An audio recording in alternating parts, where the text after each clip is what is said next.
Well, welcome to December the 11th, 2023. It's about time for Santa Claus to come see you. And I figure when I get told that Santa's going to bring me switches and coal, that's all right because I've got a fireplace. And even if I don't get any other present, I'll at least get to stay warm. Hey, Tony, how you doing, sir? All right, Tom. How are you doing? Doing wonderful. This is Lunch and Learn, the December 11th issue of 2023. We're so glad that you tuned in. We've got a lot to cover today, but it's amazing to me. I hope you looked at this and you see it says little space guy saying flex to furnace, come in please, flex to air handler, come in please. And the reason I put it like that, Tony, is because we seem to be covering duct work a lot, and it's almost like we've got a spaceman out there on the planet. He's trying to say, hey guys, listen up, come in air handler, come in furnace, we got some flex here. Yes, sir. We are starting to see a lot of. It's kind of redundant, but it's rinse, wash, repeat. Seems like. Well, one of the things too is that we never touch everybody. We got over 15,000 people in our industry, and we don't have near that many people tune into these. We got a big hill to push this thing up, and I'm so glad that every month, the second Monday of the month, you're there to try to help us out with it. Let's start out. We're going to be talking, obviously, about connecting flex to the furnace and flex to the air handler. And again, I'm sorry I didn't make a good introduction. Everybody knows us, I figure. My name's Tom Hunt with the Arkansas HVACR Association. And our prime and most important person on the program every month is Tony Woodard. He's the chief inspector for the mechanical division in the state of Arkansas. We appreciate what the department does and what he does to make these programs possible. So the question's why, Tony? We're going to look at some slides here, and you can talk about what we're seeing and why it's important. All right, so we've been having a rash. We're going to get a few more slides now, and we'll see. What you're looking there is the proper procedure of how you can bring the return down into drop-in return. And now this is in its own identified as a mechanical storage closet, mechanical room, whatever. It's not in the garage area. It's in the center of the room, but it is treated on an area where it's not just 100% concrete conditioned space. You got some crawl space areas. So they utilize a true rated metal plenum, ducted rated plenum that meets NFPA 90A and B. And a lot of them get confused with what that is because they don't hear about that. They hear about ACA and they hear about SMACNA, but NFPA 90A and B dictates the type of material in a plenum and the construction process and the construction materials of the plenum. B is the plenum itself. A is the rating, which anytime you glue liner on, you're seeing that stamped on the liner, NFPA 98. This is a pre-made box you can buy that has it's structurally sound enough. Set your unit on. That door in the front is Velcroed in there. You can pull that out and get your filter out, and then you drop your metal plenum down into it, and then it's metal wrapped in insulation and goes up through the ceiling rated area there. So this is the area you're talking about there, or is it right here? That right down there? Yeah, there's a temp cord in there for temp fan on, but that door lifts up and they're Velcroed in place. Guys that strictly do commercial. For those that are out there, listen, this is what we use for years in the commercial side. A lot of those that we'd put the 2-inch 2-bears in there, 2-bear air bear filter and things of that nature. But this is the proper way to install one like that. One of the proper ways. So now, are they going to have to put sheetrock inside this closet? It is sheetrock because if you'll look, you're looking at the back of the sheetrock. Oh, this okay. closet is already, it is sheetrock, correct. I understand. Now that, there's a bunch of stuff here. Yes, there is. This is one in an attic, and they went with a full 4-foot plenum. Code requires a minimum of a 2. This is one of the contractors that in the past had been just bringing the round duct into the side of the furnace, which you can't do. There is 2 scenarios where you can bring a 16 or an 18 equivalent off each side, 4 and 5 ton. And there's some mechanical manufacturer equipment that doesn't allow it at all. There's some that do, but it's on your 4 and 5 ton, and that will be equaled out coming each side, 18, 16, 18, usually 18 inch going. So this is showing a proper return attached to the side and then dropped in. He used a flex here, or she, whoever, and they don't have more than 4% of flexion. This is a proper way if you're going to use flex on that without having to do a 90-degree elbow and drop in there. So if I understand correctly, then the return plenum must be at least 2 feet long. Is that right? Correct. And the supply plenum must be how long? 3 minimum. Most of the guys and gals use the 4, 3 minimum on supply, 2 minimum on return. Okay, this is a busy, busy boy right here. So I need everybody to pay close attention, and let's start at the bottom and work our way up. All right. This is the garage. Okay. Now, this defined concrete like this, you're bringing this in and out. Even if you were trying to louvre doors here or whatever and say, I'm no longer in the garage, that is not the case.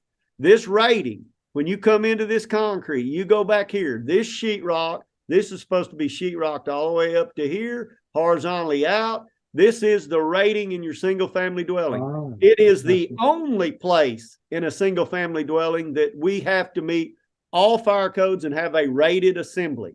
Now, you cannot, this will be all metal. You can't come out of the garage area or anything and sheetrock this like if you're thinking you're inside on a slab when you're around at 360 degrees, that's the only deal. So let's move up one more, getting up here. A lot of the manufacturer's installation instructions, look at the base of this air handler. A lot of them are not allowing air handlers or furnace just to set on that. And we don't know them all. That's why all the state inspectors grab installation instructions. What some are requiring, if you don't put that filter base where you can change the filter, they're requiring a non-heat transferable, which would be metal, a metal transfer through there. And then we absolutely do not come in. This would be metal here, or you could have a full box. This flex coming in, going up through what will be a ceiling rated area. You can't do that. That's got to be metal. And so now this right here is flex. Is that right? That's flex. And you can't do that. And this area, this would actually have to be the same gauge as this plenum here. This pipe here would have to be 26 gauge, not 28, because this is garage. Even you can put a door on it, doesn't matter. Now look up at the top of that. That's a no-no. That's called a hybrid system. He's timed it. Well, one somebody called me back and said that flex is actually going up over that and it's resting on it. It might be the case, but I have some pictures that have gone into where you're coming off with flexible or wrapped and going to foam. That's a hybrid system. You cannot do that. I think because they told me if you look in this corner up here, you can't see my mouse, can they? They don't see my mouse moving. In that far up corner there, it looks like maybe that is going up and over around that foam duct, but you can't penetrate with flex through that. That would be metal in the house and in the garage area. Of course, it's going to be 6 gauge metal. Well, now let me ask you this, Tony, because, the first thing everybody thinks of when they hear about a code is like, well, why is it that way? When you talk about a hybrid, the flex duct butting right up against the foam insulation on a piece of metal, why is that not allowed? Okay, first it came from the flex manufacturers themselves. Now, I don't know if it was due to lawsuit reasons or whatever, but they sent us the documents and saying, no, we have two different dew points, 2 different temperatures, we have 2 different gains, and we can't stand behind that stating that our material will meet what we've set it up for. So we're not going to allow our product to be tied in with foam. The foam manufacturer, depending on who you speak to, some say yes, some say no. The only one that we have approved in the state to use is DAP. Now, DAP has gone down in the southern states and corrected problems in the state that were condensate issues. To their knowledge, this was 3 years. We're walking on 3 years now. To their knowledge, they don't know that they've got an issue. But where we have to stand on the state side, the manufacturer of the flex sent us a document said it is not allowed. So therefore, we have to enforce the code that way. Now, one of the things that I've told guys is that my guess is that it has not been submitted for testing in a lab. Could And be. if it's not been submitted, you can't stand behind somebody saying, well, I think after they've scratched their head. You Right. got to have proper testing because of the liability concerns that are there. So while, it may not make any sense to me or somebody else, it's not my money that's on the line like theirs is. There are, so, and another thing that came back, they said over time, there were chemicals in the foam that were eating into their, so they had issues with that. So that was part of it. But I do know that DAP has, there've been some condensate issues and they've corrected it. And to my knowledge, next time I speak with Matt, I'm going to ask them. But to my knowledge, they haven't really had an issue. But again, we have to base off, just like when I show you that manufacturer's instruction says you got to do it, we have to enforce the code based off their instructions. Well, here's another one. Yeah, that boy right there. So look at that return, wide open. He actually got split. He had enough OSB left and right so the airtight could be screwed on, but then he's got it wide open in the middle and to the far right wide open. Not to mention you can't get to the air handler whatsoever. This was not a good one. And I always think in terms of what I might do if I were in the field and I had that left over. I'd think, well, this will work. So if you don't know code, if you don't know proper practices, I might do the very same thing. I don't know. The one that gets me, I've seen this before, but I've never seen that just panel wide open. Yeah. I've seen them OSB it and then do that, but not the one where it's just completely wide open at that juncture there. Yeah. Here we go. Okay. This is why we're doing this. This is, again, these have been passed.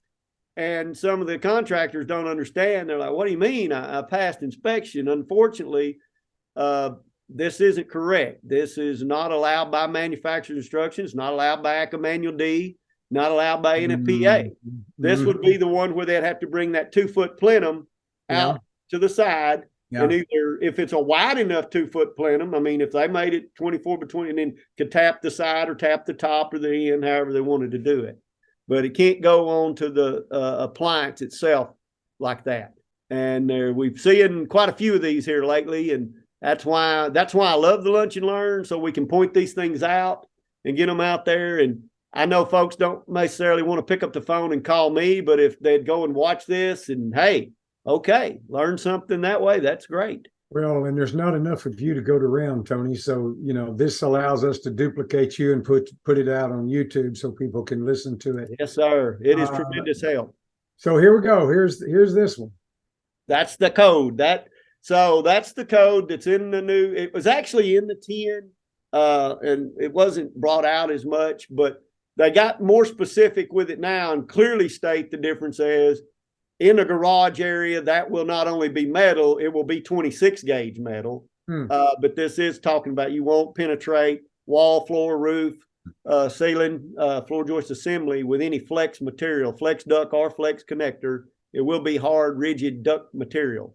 Now you can wrap it on the outside and use, your standard caulk that the HVAC guys use meets that, what they call draft stopping is what was required here. Your HVAC caulk will work for that. Not that spray foam stuff. Don't do the great stuff. Use a caulk or another approved material and seal it up. But it needs to be metal pipe going through those areas. I've noticed that you frequently refer to 26 gauge metal in a garage. And that up a lot. Why do you always have to say that, Tony? Because I'm wanting to get the point across. Well, a contractor just called me this morning and said, well, why are my distributors not informing me of this? I said, well, I said, I know. They carry 30 gauge, they carry 28, they do carry 26. And I said, a majority of the time, what's happening is returns before. There's so many houses now, they're putting the appliances in the attic, so many. And now we're getting some starting to utilize the end of garages or in a deal. And the metal plenum you build has always gone up through there and you've caulked around it. And whether you knew you were meeting the code or not, you were, because it was a 26 gauge metal plenum. But the return issue, trying to bring it down, and now we're cutting these houses up and we're having to have so many multiple return areas. And if you're going to be in that area, we got to beat it in their head. It is 26 gauge pipe. Just think of it. You're having a combustible product in there. Now, that is simply your car. Well, most garages, you can't get your car in. But trust me, now you put more combustible products in there. I mean, it is what it is when we back up and go into reality here. But yeah. So yes, sir, I'm repeating that one a lot. Yeah, I noticed that. Okay, we're going to move away from this one and move right on to here. Okay, good. All right, license renewal. All right, kind of tricky. We had some individuals that are getting some training. Please make sure when you get your certificate you send in, it will have CEU number. There've been 23 approved in 22 and 23 approved in 23. That's where 46. It must have that approved CEU number on there, the instructor's name, and the number one thing is your 7-digit license number. Got to have that on there. Don't know who it applies to. Names, you're in the system by your 7-digit number, so ensure you have that. Now, those licenses expiring in January, February, you still are rocking into that window where you'll have a little time. Here's where it's going to get tricky when we go to the ELP. From everything that's on, we're shooting on to practice in January, February. They're going to launch that baby. You're going to have to apply online. There's no getting around it. You will have to have these documents to upload. So if you try it and it goes, oops, error, even though the law says you got 90 days, if you don't have the certificates, it's not going to recognize it. It's not going to allow you to renew your license. So. Well, one of the things that I have been hearing from people think that, okay, if they're going to get a renewal in 24, their continuing education must have come in the calendar year 24. And I say, no. 365 days prior to your license renewal. And this was the example I was trying to give here. If you renewed January the 30th of 24, anything that you took all the way back to February the 1st of 2023 is okay. But I just stop and think about it. If you were renewing in January and you could only use classes that you took in the calendar year, meaning the year of 24, you'd only have less than 30 days to get your training in. So Correct. It's got to walk itself back 365 days.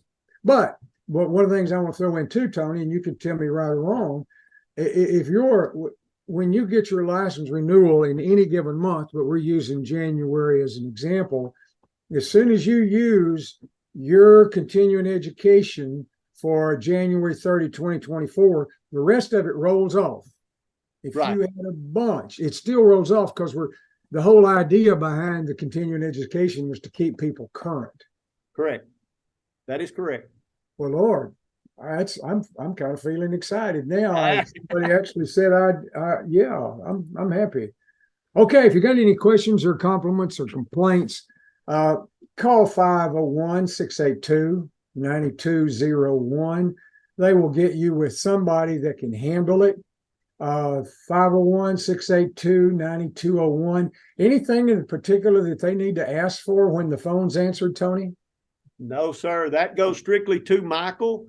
That is strictly HVAC's number. That is, you can call the CEU questions, license questions, complaints. Well, this has been the December issue of Lunch and Learn. We're so glad you tuned in. By the way, it just thrills me to death when I go out and have classes around the state that y'all will say that you're listening to Lunch and Learns, because we know that, this is doing some good. We appreciate Tony. We appreciate the Department of Labor and Licensing, the Secretary, and Lindsay. And how many names do I need to name to say thank you? We're just saying we recognize and appreciate what you're doing for our industry. And because of that, our industry is better able to serve residential and commercial customers here in the state of Arkansas. We'll be back ready to roll again January the 8th. That's a Monday, second Monday of every month. Thank you for tuning in, and have a wonderful Christmas. I hope you have a blessed holiday season.